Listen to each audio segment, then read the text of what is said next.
Et bonjour à tous, merci à vous d'être là pour cette nouvelle vidéo. Il est temps de continuer ma série de vidéos sur mes top 10 de l'année 2022. Après vous avoir présenté celui de la littérature et du polar, j'avais envie de vous parler de l'imaginaire. Donc c'est pas vraiment un top 10 parce qu'il y en a un petit peu moins, mais c'est vraiment les lectures concernant tout ce qui est science-fiction, fantasy et fantastique qui ont marqué mon année. La première, il s'agit de L'Arpenteuse de rêve d'Estelle Faye. Donc c'est un livre qui a été publié en littérature jeunesse young adulte, que j'ai découvert un peu par hasard. En fait, j'avais reçu le service de presse au travail et c'est une auteure qui m'intriguait beaucoup. Et je m'étais dit, allez, prends-le, et, on verra, tu pourras peut-être le lire bientôt. Le bientôt, bien sûr, s'est transformé en quelques mois, mais je l'ai quand même lu. Et en fait, c'est une très belle histoire. On va suivre une jeune femme une jeune fille d'ailleurs, parce qu'elle a 13-14 ans, qui est obligée de truander, on va dire, au début du roman, pour se nourrir, elle et sa sœur. Elle est en contact avec un espèce de gang qui lui demande, à travers ses rêves, de changer les choses pour que ça aille dans leur sens.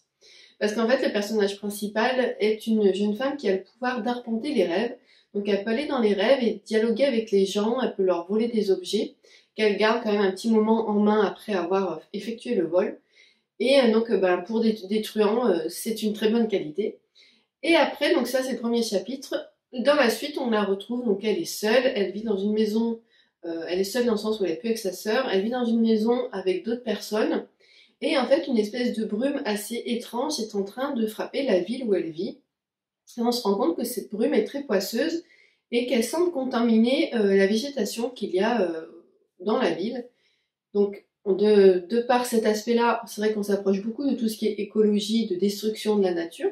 Et en fait, elle va essayer de trouver une réponse, savoir d'où vient cette brume et surtout comment l'enlever pour que la vie redevienne ce qu'elle était avant. Elle était peut-être pas très facile, mais au moins elle pouvait faire pousser des légumes et surtout il y avait quand même la nature qui faisait vivre la communauté. Elle en fait, on apprend assez vite qu'elle n'arpente plus les rêves depuis qu'il s'est passé quelque chose avec sa petite sœur. Elle ne veut plus le faire, c'est devenu trop dangereux. Mais elle va se rendre compte qu'elle fait partie plus ou moins d'une prophétie et qu'elle va devoir réutiliser son don. Donc ça a été une très belle découverte. J'ai beaucoup aimé la plume d'Estelle Faye, Faye, je pense qu'on dit. Et du coup, j'ai envie d'en lire d'autres. J'ai vu qu'elle en avait sorti quelques-uns, notamment dans des très belles éditions chez ActuSF. Et j'ai vraiment envie de découvrir la plume de cette autrice que j'ai trouvée vraiment très belle, très qualitative. C'est classé en young adulte, mais le récit peut très bien être lu par un adulte, voilà, parce que c'était quand même bien écrit, assez complet, et ça a été une très belle découverte. Ensuite, le deuxième est un beau coup de cœur. Il s'agit de Serpent and Dove de Shelby Mayerin, donc aux éditions de Saxus. C'est un livre où en fait les sorcières sont chassées. Voilà, ça fait beaucoup penser à tout ce qui s'est passé à Salem. En fait, on va suivre une jeune femme qui a dû fuir sa communauté pour diverses raisons qu'on apprend au cours du livre.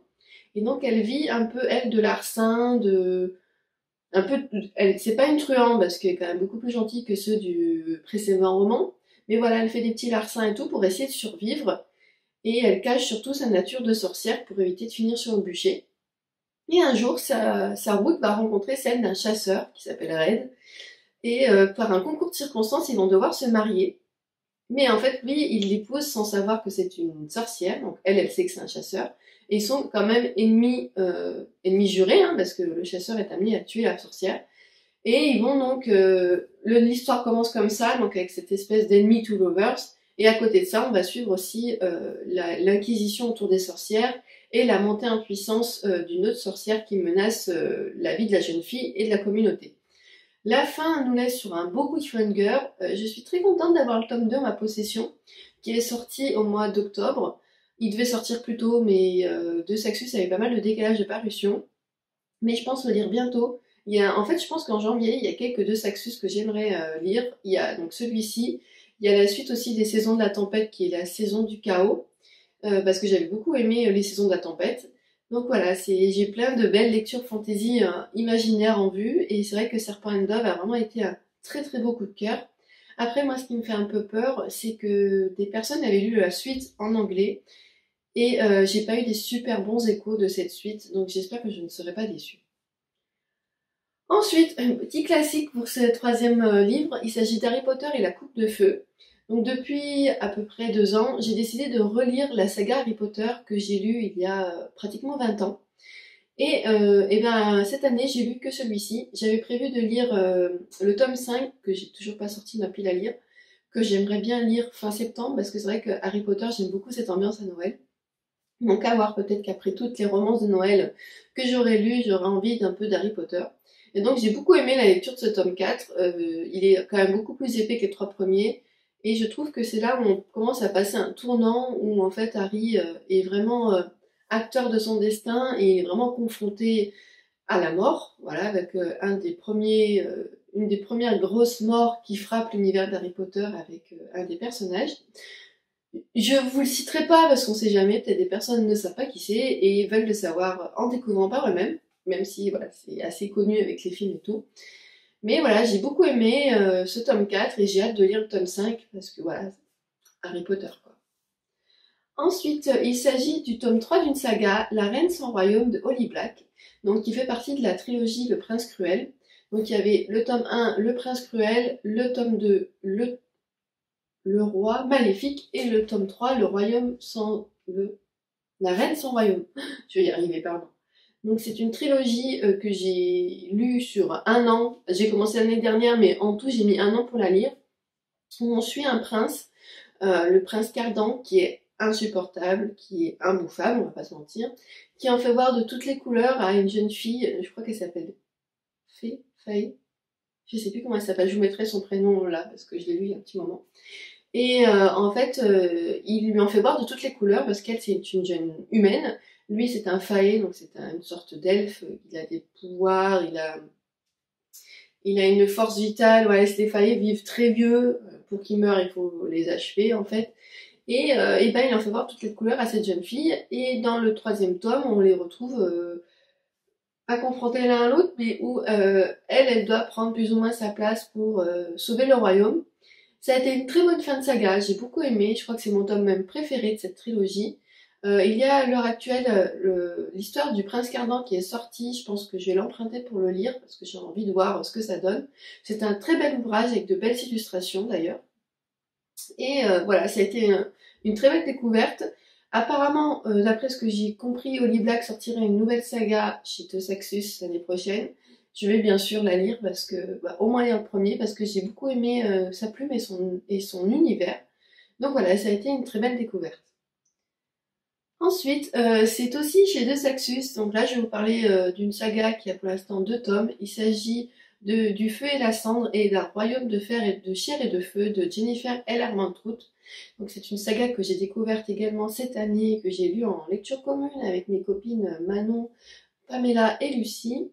Donc on va découvrir Poppy, qui est une jeune femme qui est la pucelle, qui est l'élu, qui est cachée constamment par un voile. En fait, personne ne connaît son visage, hormis un cercle privilégié dont fait partie son entraîneur, sa dame de compagnie et meilleure amie, et le duc qui l'héberge, on va dire.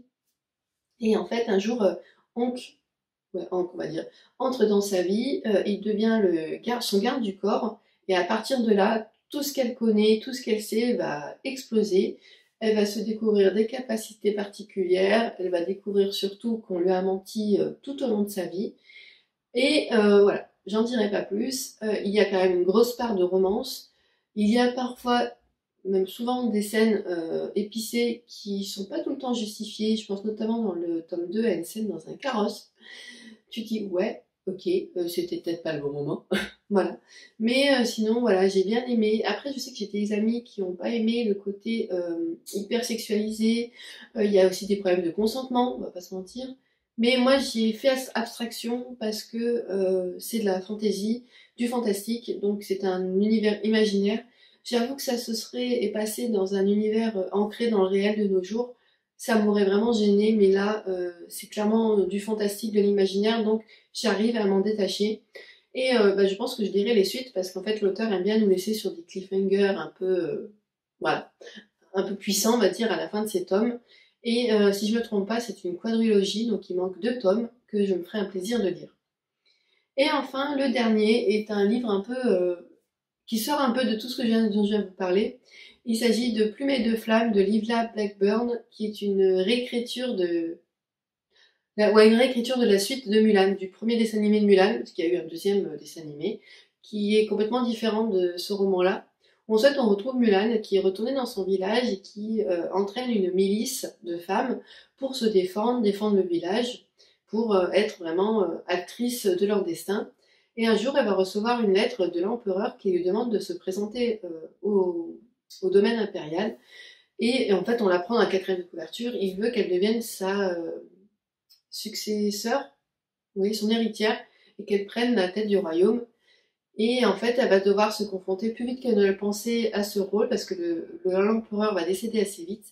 Et là, ça va être très compliqué pour elle, parce qu'elle va devoir jongler avec des ministres qui ne sont pas forcément convaincus de sa capacité à gérer l'Empire. Elle va devoir faire face à des complots. Et ça a été une très bonne lecture, j'ai été agréablement surprise par ce livre, j'ai adoré redécouvrir Mulan, j'ai trouvé que l'auteur a été assez fidèle à l'univers du premier dessin animé. Il y a aussi Chang qui est quand même présent, il y a une toute petite romance mignonne, voilà, c'est vraiment pas le cœur du sujet. Le cœur du sujet c'est la politique, c'est l'Empire, c'est les décisions que prendra Mulan, c'est aussi un côté très féministe parce que les femmes apprennent à se battre et à protéger l'Empire. Voilà, ça a été une très très bonne lecture. S'il y avait un point noir que je devais relever, c'est qu'il n'y a pas Mouchou.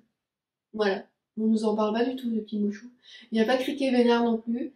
Elle nous parle de son cheval à un moment, de mémoire il me semble. Mais voilà, c'est tout et il n'y a pas Mouchou quoi. Donc voilà pour mon petit top imaginaire. Il est plus court que ceux que je vous ai présentés les précédentes vidéos. Mais parce que j'ai peut-être moins lu d'imaginaire aussi. Est-ce que vous avez lu certains des livres que je viens de vous présenter? Qu'en avez-vous pensé? Et vous, de votre côté, quelles sont les lectures imaginaires qui vous ont marqué en 2022? N'hésitez pas à me le dire en commentaire, je me ferai un plaisir de relire ce que vous avez écrit. Sur ce, je vous remercie infiniment d'avoir regardé cette vidéo et je vous dis à très bientôt!